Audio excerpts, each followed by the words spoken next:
이번 주도 시편을 한 편 더 보겠습니다. 지난주에는 시편 4편을 봤는데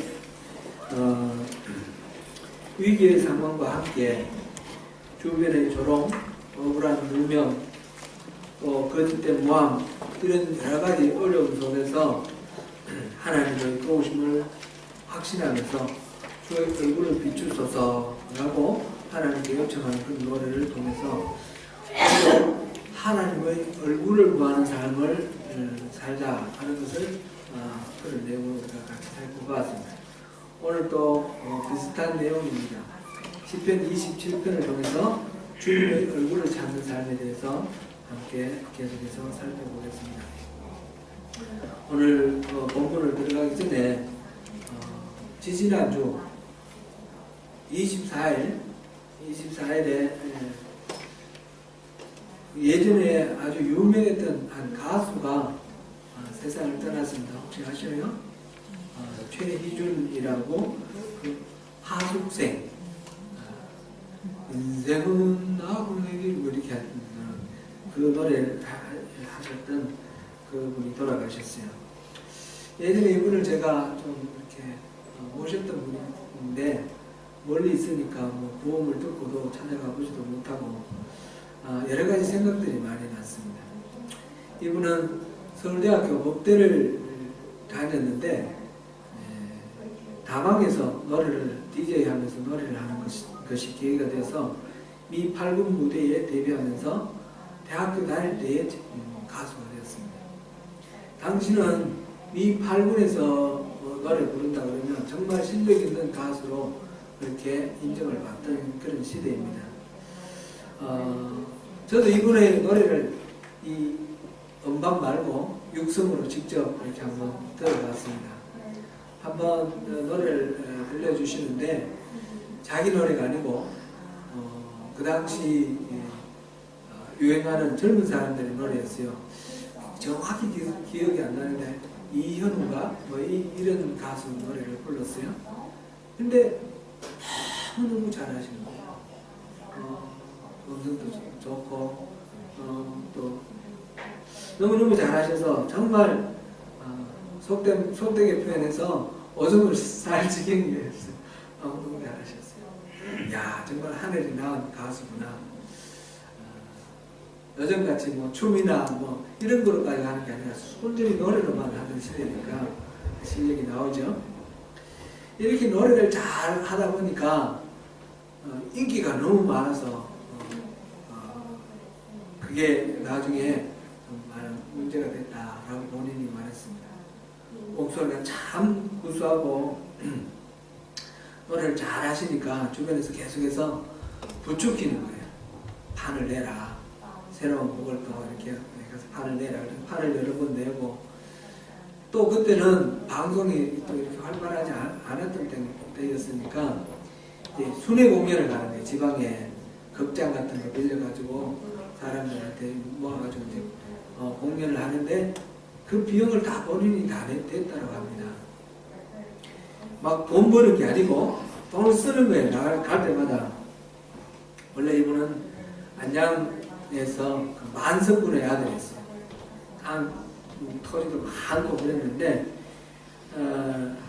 판 낼 때마다 땅 팔고 지방순회공연 갈 때마다 땅 팔고 그래서 그러다가 이제 나중에 또 사업을 하라고 옆에서 또 부추기니까 사업도 하고 이러면서 그 땅을 다 팔아버렸대요. 다 팔아먹었대요. 그 이후에 나중에 땅값이 지금 이 안양이 시가 되면서 땅값이 엄청나게 올랐는데 말하자면 몇 조 될 그런 재산인데 다 팔아버린 거예요. 구남매의 맞이에요. 근데 재산을 그런 식으로 다 맞이가 다 팔아버리고 형제들한테도 원망을 많이 듣고 관계가 안 좋았어요. 말년에는 선거에 나가서 국회의원이 됐습니다. 안양에서 만안구 국회의원 되고 국회의원 마치고 이제 이렇게 그 이후에 제가 뵀는데 자신이 그렇게 재정적으로 국회의원 나올 때도 또 빚을 져가지고 굉장히 공부하게 됐는데 재정적으로 어렵게 된 원인을 그놈의 인기 때문이다 이렇게 표현을 하셨어요. 인기가 많고 주변 사람들이 다 좋다고 떠받드니까 그게 너무너무 좋은 거예요. 사람들이 화모하고 박수치는 게 너무너무 좋은 거예요. 그래서 좀 시간이 지나가면 다시 그거에 생각이 나서 옆에서 그대로 있을 수가 있냐, 선생님의 노래를 듣고 싶어하는 사람 너무너무 많다 그러면 또다시 순회공연하고 돈 이렇게 다 써버린 거죠. 돈 아까운 줄 모르고 판을 내고 순회공연을 했다고 합니다. 그런 소원대로 당대 최고의 인기를 누렸지만 세월이 가면서 인기가 사그라드니까 너무너무 힘들어지는 거예요. 사람들이 자기를 주목하지 않고 잊어버리고 산다는 게 견디기가 어렵습니다.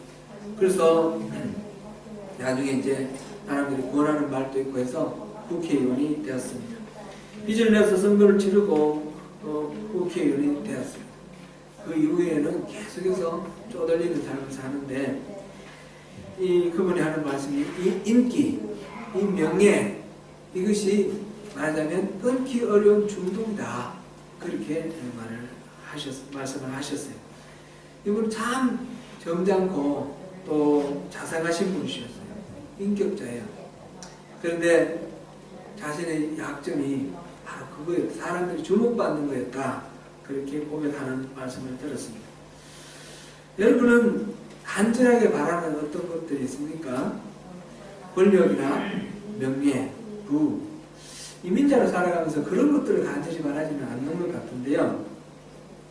그러더라도 뭔가 여러분들 간절하게 바라는 그런 소원이 있으실 것입니다. 하나님이 만약 여러분들에게 한 가지 소원을 말해라. 내가 반드시 들어줄게. 이렇게 말씀을 하신다면 무엇을 소원으로 하나님 앞에 아뢰겠습니까? 유럽에서 어느 나라인지 모르겠지만 전해져 내려오는 동화에 이런 이야기가 있다고 합니다. 마음씨가 아주 착한 할아버지 할머니가 가난하게 살고 있는 산골짜기 통나무집에 숲속의 요정이 찾아왔습니다. 그래서 무엇이든지 소원을 말해라. 소원 3가지를 내가 들어주겠다. 그리고 사라졌어요. 할아버지 할머니는 처음에는 깜짝 놀랐다가 너무너무 좋은 거예요. 이제 무엇든지 소원을 말하면 다 들어준다 하니까 무슨 소원을 말할까? 무슨 소원을 말할까? 둘이 의논을 하면서 난로가에 앉아가지고 고민을 합니다. 뭐 시시한 소원 말하면 너무 아까울 것 같아서 어떤 소원을 말하면 좋을까 고민을 하다가 이 할아버지가 막 고민하고 있는 사이에 할머니가 불쑥 이렇게 말합니다. 이럴 때 소세지라도 하나 있으면 먹으면서 생각하지. 그랬더니 그 말이 끝나기 전에 소세지가 하나 딱 나타났습니다. 할아버지가 그걸 보고 화가 이만큼 났습니다. 소원 3가지 중에 하나 써먹어버렸잖아요. 너무너무 아깝잖아요. 그래서 할아버지가 말합니다. 이놈 소세지 보기도 꼴도 보기 싫다. 저 할망구 코에다 갖다 붙더라. 또 보니까 소세지가 할머니 코에 가서 붙어버렸어요. 어떻게 해요? 2개나 써버렸어요. 이제 하나 남았는데 불이 죽은 할아버지가 고개를 푹 숙이고 소세지야 할망구 코에서 떨어져라. 그렇게 3개의 소원이 다시 가버렸대요. 우리에게 만약 이 소원, 단 하나의 소원 말하면 무슨 소원을 말할까 한번 생각해 보시면 좋겠어요. 오늘 보면 시편 27편에서 다윗은 그 단 하나, 일평생 하나 엎드려 주시는 그런 소원이 있으면 말하라 말했을 때 하나님 말씀하시면 그 하나님께 아뢰 소원 하나를 말했습니다. 하나님께 구할 한 가지 소원, 그게 4절에 나옵니다. 오늘 봄 7절부터 했으니까 4절을 안 보았는데 4절 보시겠습니다. 같이 읽어봅니다. 시작. 내가 여호와께 바라는 한 가지 일, 그것을 구하리니 곧 내가 내 평생에 여호와의 집에 살면서 여호와의 아름다움을 바라보며 그의 성전에서 사모하는 것이라. 아멘. 다윗은 내가 여호와께 바라는 단 한 가지, 그것은 바로 내 평생에 여호와의 집에 사는 거다. 내 평생에 여호와의 집에 사는 거다. 평생에 여호와의 집에 살면 두 가지를 할 수 있다는 겁니다. 그래서 두 가지를 이야기합니다. 하나는 하나님의 여호와의 아름다움을 바라보는 것, 또 하나는 그의 성전에서 사모하는 것. 이렇게 말했습니다. 여호와의 아름다움을 바라본다. 여호와의 아름다움 하니까 좀 우리는 아름다움은 여성성 이런 걸 이제 말하기가 쉽고, 여호와는 남성성으로 이렇게 이미지가 되어 있어서 여호와의 아름다움 잘 이렇게 어울리지 않는 것 같은 어색함 이런 것이 느껴집니다. 이 아름다움이라는 말, 이 단어가 원래 히브리 말로 노암이라는 단어인데, 이 단어는 기쁨을 준다, 또 아름답다, 사랑스럽다, 은혜를, 은총 이런 의미를 갖습니다. 그래서 킹 제임스 버전은 주로 은총으로 번역을 했고, 지금 이 NIV에서는 뷰티 이렇게 번역을 했습니다. 여기서의 의미는, 이 아름다움이라는 뜻은 하나님의 영광이 흘러넘치는 상태, 그것을 아름다움이라고 그렇게 표현을 하고 있습니다. 이것은 이사야서 35장 2절에 하나님의 아름다움 곧 여호와의 영광 이런 표현이 있습니다. 하나님의 아름다움과 여호와의 영광을 등치시켜 놨습니다. 곧 하나님의 아름다움은 다름 아니라 여호와의 영광을 가리키는 말이다. 우리가 이렇게 할 수가 있죠.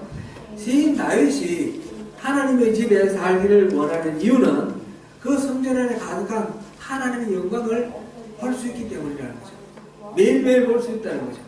이때 하나님의 영광이라는 말도 또 풀어서 보면, 하나님의 임재하심이 하나님 백성들 가운데 눈에 드러나게 이렇게 나타나는 것을 하나님의 영광이다, 그렇게 표현했습니다. 하나님의 영광은 뜻은 여러 가지가 나오는데, 여기서 나오는 하나님의 영광이라는 뜻은 하나님의 백성 가운데에 하나님의 임재하심이 드러나는 것, 나타나는 것, 그것을 말합니다. 예를 들면 그 성전 안에, 성막 안에, 다윗 때는 성막이죠. 성막 안에 구름이 가득 차 있습니다. 그걸 하나님의 영광이 가득 차 있다, 이렇게 말하기도 하고요. 또 그 성막 위에서부터 구름 기둥, 낮에는 구름 기둥, 밤에는 불 기둥이 하늘로 쭉 뻗어 있습니다. 이것을 하나님의 영광이다, 이렇게 말하기도 합니다. 시인은 지금 하나님의 그 임재하심이 이렇게 나타나는 그 상황을 보기를 원합니다. 그래서 시편 84편에서는 그 성전에 사는 것을 너무너무 사모합니다. 그래서 성전이 문지기로 있는 것도 소원이다, 그렇게 말을 합니다. 지금 시인은 이 하나님의 영광을 매일매일 보는 것, 그것 때문에 하나님의 성전에 살기를 원한다 했고, 또 하나는 그곳에서 하나님을 사모하는 그것을 말하기 때문이다 그랬습니다. 여기서 하나님을 사모하는 것, 그것은 NIV 성경에서는 to seek him in his temple, 하나님을 찾는 것이다, 이렇게 표현을 했습니다. 하나님의 영광 임재하심을 보는 것이다, 하나님을 찾는 것이다, 결국은 비슷한 내용이다라는 것을 우리가 알 수 있습니다. 시인이 말하는 한 가지, 단 한 가지, 그것은 하나님 성전에서 하는 것인데, 그것은 다름 아니라 하나님의 영광을 만나고 누리고 찾고 하나님과 함께하는 이 하나님 임재 속에 살아가는 것, 그것을 바라기 때문이다 라는 것을 우리가 여기서 볼 수가 있습니다. 지금 이 노래를 부르는 시인의 처지는 굉장히 어려운 상황입니다. 1절에 보니까 여호와는 나의 빛이요 나의 구원이시니 내가 누구를 두려워하리요, 이렇게 나와 있는데, 이 누구를 두려워하리요, 이 말의 의미는 바로 지금 이 상황이 두려워할 만한 상황이라는 그런 의미를 반증하고 있습니다. 마땅히 두려워할 상황이지만 여호와 하나님이 나의 구원이시고 나의 빛이시니까 두려워할 것 없다. 이렇게 말하는 거죠. 2절에서 악인들이 내 살을 먹으려고 내게로 왔다. 이렇게 표현하고 있습니다. 또 나의 대적들, 나의 원수들인 그들이 있다라는 것을 나타내고 있습니다. 다음 절에서는 군대가 나를 대적하여 진칠지라도 그랬습니다. 한 사람이 쫓아와도 그게 스트레스가 되고 힘들고 어려울 텐데 군대가 쫓아옵니다. 이게 이제 사울에 쫓길 때일 수도 있고 아니면 아들 압살롬이 반역을 일으켜서 쫓아올 때일 수도 있고 어떤 상황이든지 간에 군대가 쫓아오는 그런 상황입니다. 6절에서 나를 둘러싼 내 원수라고 표현하고 있고 10절의 표현을 보면 부모가 나를 버렸다고 합니다. 실제로 그 부모가 버렸다라는 의미보다 그렇게 부모까지도 버릴 정도의 절박한 상황 그런 거죠. 부모가 나의 존재가 위협이 되면 피하고 버릴 수도 있는 것 아니겠습니까? 그런 위기 상황에 있다는 것을 여러 구절에 걸쳐서 말하고 있습니다. 그러면서 하나님께 부르짖었더니 그 위기 가운데 부르짖는 이 호소를 하나님이 들으셨다는 것입니다. 들으셨다는 말씀이 8절입니다. 8절 같이 읽습니다. 너희는 내 얼굴을 찾으라 하실 때에 내가 마음으로 주께 말하되 여호와여 내가 주의 얼굴을 찾으리이다 하였나이다. 그 절박한 가운데 하나님께 부르짖었더니 하나님이 나의 얼굴을 찾으라. 하나님의 얼굴을 찾으면 그것으로 다 해결된다는 것입니다. 그래서 시인은 그 말씀에 순종하며 하나님의 얼굴을 찾겠습니다.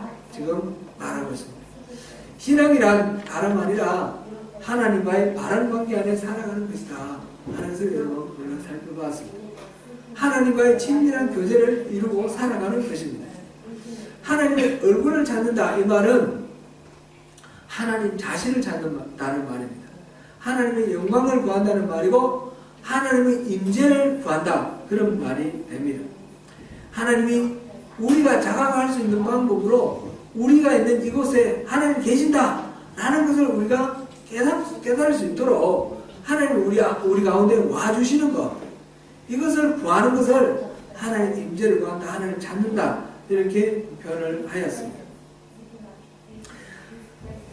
하나님을 더 잘 알기를 원하며 살아계신 하나님을 경험하기를 구한다 그런 의미입니다. 이렇게 하나님의 얼굴을 찾는 것은 우리가 지난주에 우리 그렇게 하나님의 얼굴을 찾아라 우리가 찾읍시다 그랬는데 이것은 우리 편의 소원이 아니라 정작 알고 보니까 하나님 편의 소원이라는 것입니다. 하나님이 우리에게 말씀하시기를 너희는 나의 얼굴을 찾아라. 왜 그렇습니까? 이렇게 우리가 하나님의 얼굴을 찾을 때에 하나님과 우리 사이의 관계가 온전해지는 것이며 하나님은 우리의 하나님 되시고 우리는 하나님의 백성이 되는 것입니다. 시내산에서 모세가 하나님을 만나며 십계명과 율법을 받고 성막의 그 설계도를 받는 동안에 이 산 아래에 있던 이스라엘 사람들은 금송아지를 만들었습니다. 그리고 그 금송아지를 자기들이 이집트에서 이렇게 자기들을 인도해냈던 하나님이다 그렇게 부르고 그 앞에서 번제를 드리고 그리고 춤추며 뛰어놉니다. 이것을 본 하나님이 진노하십니다. 하나님과 이스라엘 사이의 언약이 깨어진 것입니다. 분명히 십계명을 주시면서 나 외에 당신을 내 앞에 두지 말라 하셨고 어떤 형상으로 그 우상을 만들지 말라 하셨습니다. 그런데 이들은 금송아지를 만들었습니다.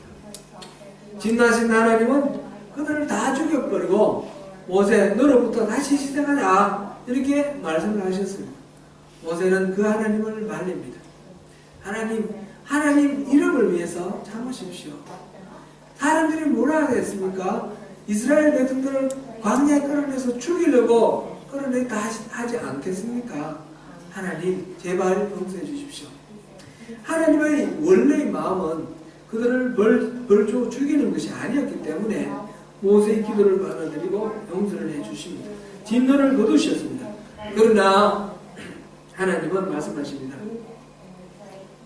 내가 너희들이 조상들에게 약속했던 가나안 땅을 주겠다.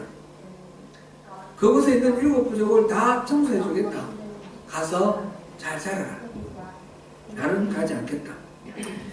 모세가 그 하나님의 말씀을 듣고 말합니다. 출애굽기 33장 15절 말씀입니다. 주께서 친히 가지 아니하시려거든 우리를 이곳에서 올려보내지 마옵소서. 모세는 알았습니다. 하나님이 안 계시는 곳에서는 하나님의 백성들이 살아가는 것이 어떤 의미도 없다는 사실을 알았던 것입니다. 심지어는 하나님을 섬기는 것조차도 아무런 의미가 없다는 것입니다. 그렇습니다. 하나님은 우리 신앙생활의 모든 영역에서 하나님 얼굴 찾기를 바라십니다. 특별히 예배 가운데 하나님 임재를 구하기를 원하십니다. 하나님의 임재가 없는 예배는 사실상 예배가 아닙니다. 예배는 하나님과 우리의 만남입니다. 그런데 하나님은 안 계시고 우리끼리만 있다면 그것은 예배가 될 수가 없습니다. 그러므로 우리는 예배를 임할 때에 하나님의 임재하심을 간절히 구하고 하나님의 얼굴을 찾으며 하나님 앞에 나가야 하는 것입니다. 기도 가운데 하나님의 임재를 구하기를 원하십니다. 하나님의 임재가 없이는 기도가 성립될 수가 없습니다. 기도는 하나님과 우리의 대화라고 그랬는데 하나님이 안 계시는 일방적으로 우리가 기도한다라고 하는 것은 기도가 아니라 우리 독백에 그칠 것입니다. 그래서 시인은 하나님께 호소합니다. 9절입니다. 주의 얼굴을 내게서 숨기지 마시고 주의 종을 놓아여 버리지 마소서. 주는 나의 도움이 되셨나이다. 나의 구원의 하나님이시여 나를 버리지 마시고 떠나지 마소서. 시인은 설사 내가 죄를 지었더라도 하나님께서 노하여 나를 버리지 아니하시기를 바랍니다 라고 말합니다. 내가 회개하겠습니다. 나의 구원의 하나님이여 나를 버리지 마시고 나를 떠나지 마십시오 라는 그런 말로 간절히 하나님의 은혜를 구합니다. 사랑하는 성도 여러분, 지금 우리를 한번 돌아보시고 또 한번 점검해 보시면 좋겠습니다. 우리 교회는 어떻습니까? 우리 각자의 신앙생활은 어떻습니까? 예배 가운데 하나님의 임재가 있습니까? 하나님의 살아계심과 일하심이 있습니까? 우리가 기도할 때 하나님이 들으심을 확신할 수 있습니까? 하나님이 우리에게 말씀하시는 그 음성을 들을 수가 있습니까? 하나님의 임재하심이 없이 그저 독백으로 기도하고 하나님 없이 우리끼리만 행사로 예배하고 있는 것은 아닙니까?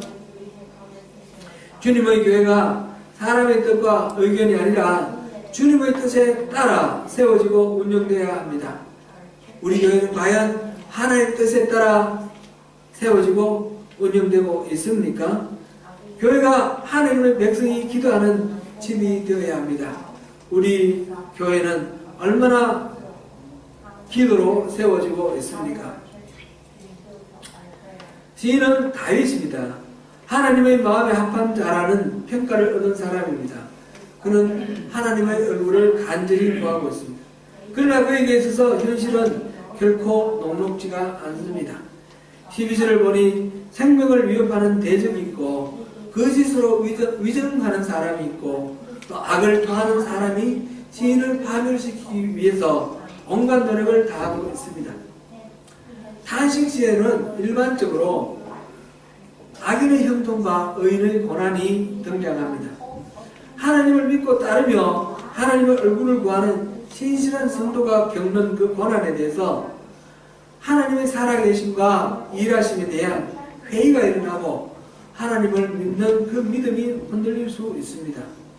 이러한 위기 상황에서 헤어나올 수 있는 방법이 무엇입니까? 그 유일한 방법은 하나님이 자유로운 목자와 같이 길을 안내해 주는 것. 그래서 하나님이 이끌어 주시는 것, 그것입니다. 그래서 시인은 주의 도를 내게 가르치시고 평탄한 길로 나를 인도하소서라고 주님께 호소하고 있습니다. 그리고 시인은 하나님의 성품을 알기 때문에 하나님의 선하심을 믿습니다. 13절입니다. 같이 보겠습니다. 내가 다른 자들의 땅에서 여호와의 선하심을 보게 될 줄 확실히 믿었도다. 이런 고백을 할 수 있는 사람은 어떤 사람입니까?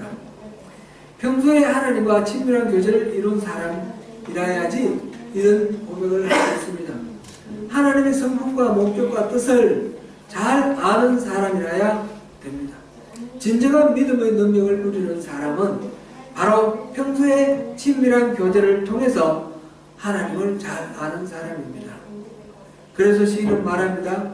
지금은 아무런 징조도 보이지 않고 험악한 위기 상황은 그대로이지만 시인은 14절과 같이 노래합니다. 14절 같이 보겠습니다. 너는 여호와를 기다릴지어다. 강하고 담대하며 여호와를 기다릴지어다. 아멘. 기다리는 것도 능력이고 기다리는 것도 믿음입니다. 사랑하는 성도 여러분, 하나님은 말씀하셨습니다. 너희는 내 얼굴을 찾으라. 우리가 하나님의 얼굴을 찾는 것은 하나님의 소원입니다. 하나님의 얼굴, 하나님의 임재가 없이는 우리의 신앙생활은 모두 의미가 없습니다. 하나님이 임재하실 때, 하나님이 우리와 함께 하실 때 우리가 예배를 통해서 하나님을 만나며 우리의 기도를 통해 하나님과 대화하며 우리를 통해서 일하시는 하나님의 그 일하심, 하나님의 치유와 회복을 우리가 경험하게 됩니다. 우리는 이제 다시 한번 결단을 하십시다. 내가 주의 얼굴을 찾겠습니다. 주님 얼굴을 숨기지 마시고 우리에게 비추어 주십시오. 우리 같이 한번 다짐하는 말을 소리를 내어서 말하면 좋겠습니다. 내가 주의 얼굴을 찾겠습니다. 주님 얼굴을 숨기지 마시고 우리에게 비춰 주십시오. 같이 한번 해보겠습니다. 시작. 내가 주의 얼굴을 찾겠습니다. 주의 얼굴을 숨기지 마시고 우리에게 비추어 주십시오. 아멘. 우리의 주님의 임재 가운데 승리하시는 저와 여러분이 되시기를 축원합니다.